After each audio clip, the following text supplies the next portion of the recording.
सुल्तानपुर नाम का एक छोटा सा गांव था जहां विजय नाम का एक सीधा साधा किसान था जो सालों से जमींदार रघुनाथ सेठ के खेतों में बाकी नौकरों की तरह खेती करता था। इस साल गांव में सूखा पड़ने के कारण खेतों में फसल अच्छी नहीं हुई थी। दोपहर का समय था। सेठ की हवेली के बाहर बहुत भीड़ थी।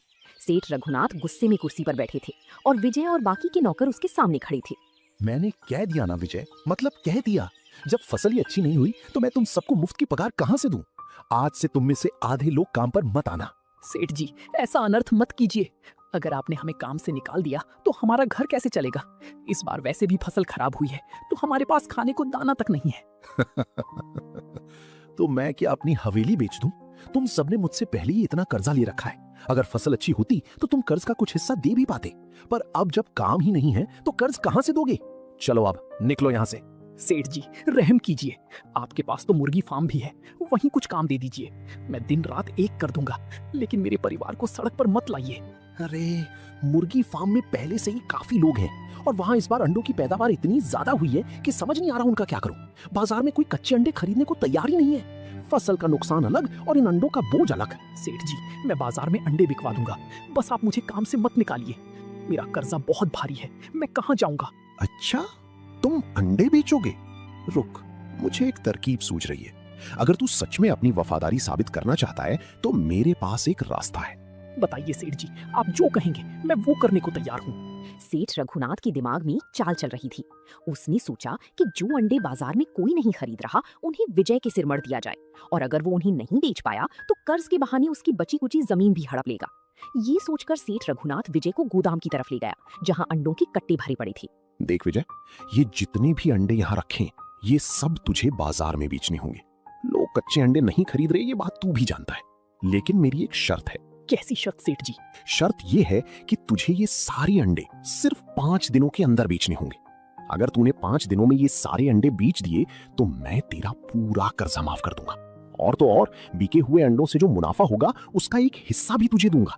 सच सेठ जी, आप मेरा पूरा कर्जा माफ कर देंगे? हाँ, रघुनाथ अपनी जबान का पक्का है, लेकिन एक बात याद रख, अगर 5 दिन में एक भी अंडा बचा रह गया तो कर्ज का ब्याज दोगुना हो जाएगा और साथ ही तुझे मेरी गुलामी भी करनी पड़ेगी। मुझे आपकी शर्त मंजूर है सेठ जी, मैं अपनी पूरी ताकत लगा दूंगा।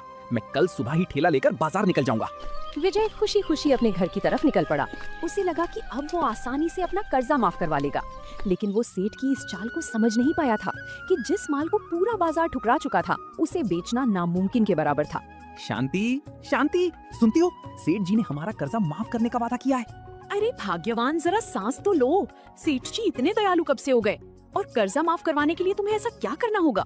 उन्होंने मुझे अपने मुर्गी फार्म के सारे अंडे 5 दिन में बेचने को कहा है। अगर मैंने वो सारे अंडे बेच दिए तो हम कर्ज से आजाद हो जाएंगे। और अगर वो अंडे नहीं बिके तो हमने जो सेठ जी से कर्जा लिया है उसका ब्याज 2 गुना हो जाएगा।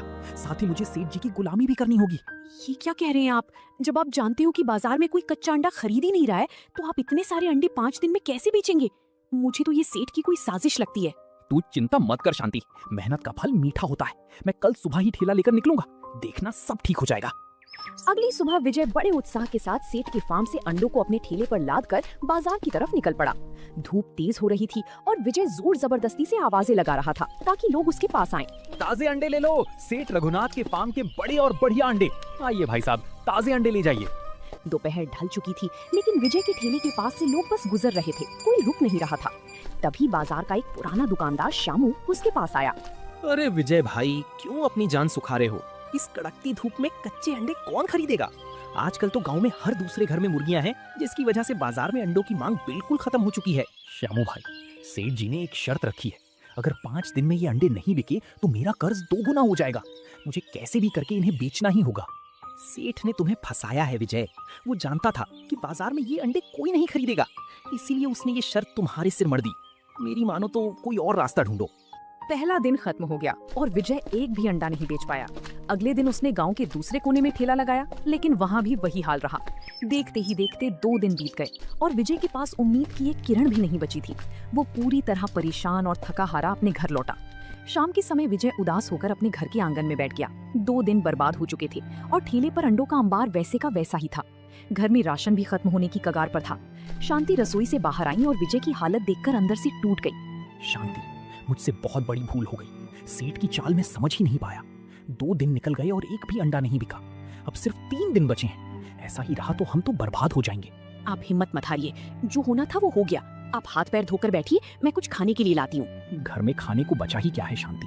मैंने रसोई में देखा था, राशन के नाम पर बस एक पाव का पैकेट, 1-2 टमाटर और 1-2 प्याज ही बचे हैं।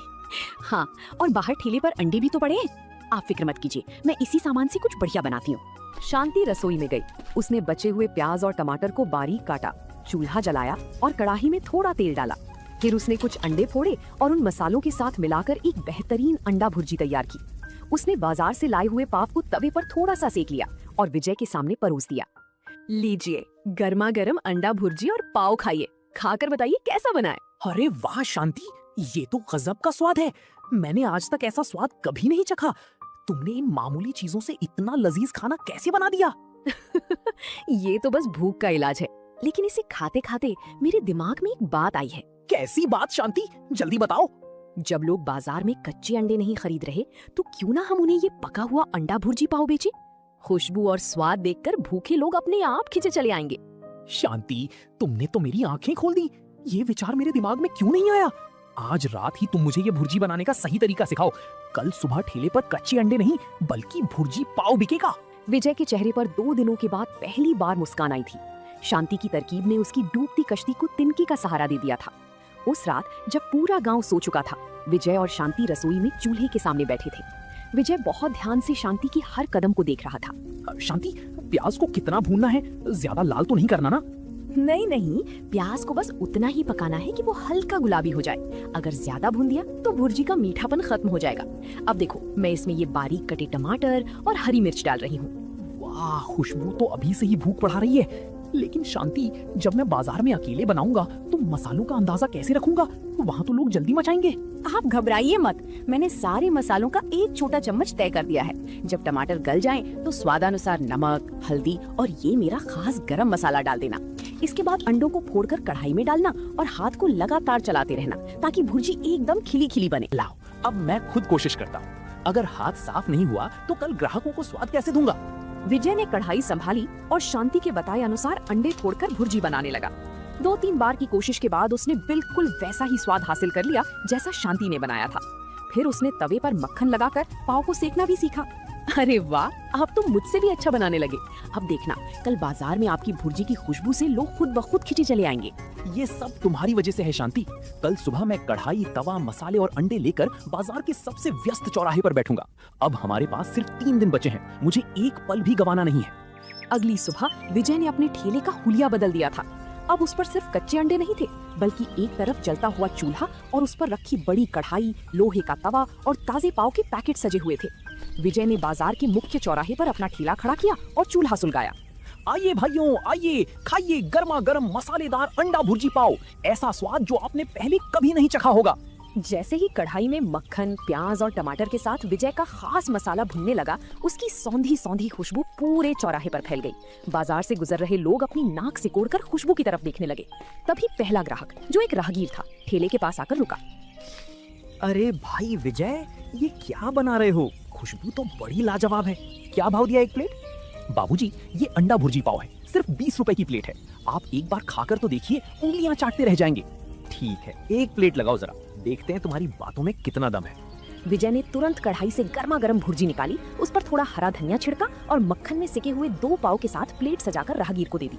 राहगीर ने जैसे ही पहला निवाला मुंह में रखा, उसकी आंखें फैल गईं। वाह भाई वाह, मजा आ गया। इतना बढ़िया स्वाद, मसाले एकदम सही हैं और पाव भी मुंह में घुल रहा है। एक प्लेट और पैक कर दो, मैं घर के लिए भी ले जाऊंगा। बहुत बहुत धन्यवाद।